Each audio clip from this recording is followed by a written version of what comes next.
Breaking News TV Live.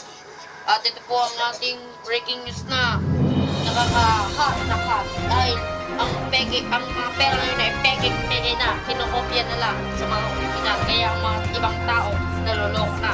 At yan po mga ibang balita natin nakatutok dito sa TV.tv. At ito po ang ating susunod na magbabalita. Pasok kay Yesha Michaela, pasok! Na naman po ang weather lang. Maulan po bukas at sa mga lawanan naman po ay aaraw po sa Batangas at uulan naman po sa Baguio City. Yan po sa pagtatapos ng weather lang.